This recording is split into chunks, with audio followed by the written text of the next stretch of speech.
Le cancer de l'ovaire est un cancer qui se forme dans les ovaires, qui font partie du système reproducteur féminin.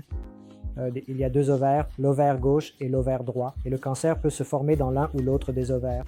Les causes les plus courantes du cancer de l'ovaire ne sont pas spécifiquement connues, mais elles sont plus fréquemment observées chez les femmes d'âge moyen ou âgé qui ont de l'obésité, moins d'activité physique.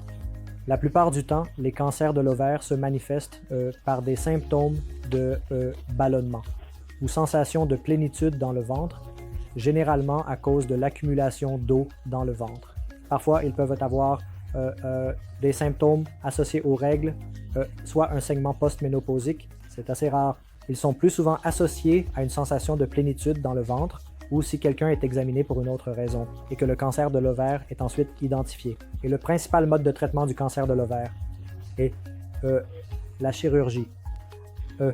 Réduire de manière optimale toute la charge tumorale des ovaires ou de la paroi du ventre où il se propage couramment. Augmente la probabilité de guérison. Dans les cancers de l'ovaire de stade 4, la chirurgie est rarement indiquée et le traitement le plus courant est le traitement médicamenteux qui est généralement une combinaison de chimiothérapie ou de thérapie ciblée. De nos jours, nous voyons beaucoup de jeunes femmes développer des cancers de l'ovaire et cela tend à être lié génétiquement. Il y a certains gènes tels que BRCA1 et 2 qui, s'ils sont défectueux, augmentent la probabilité de développer des cancers du sein ainsi que des cancers de l'ovaire. Donc, si des personnes ont des antécédents de cancer du sein ou de l'ovaire, elles devraient se faire vérifier pour le gène BRCA afin d'identifier ces cancers, beaucoup plus tôt qu'une fois qu'ils se sont déjà propagés.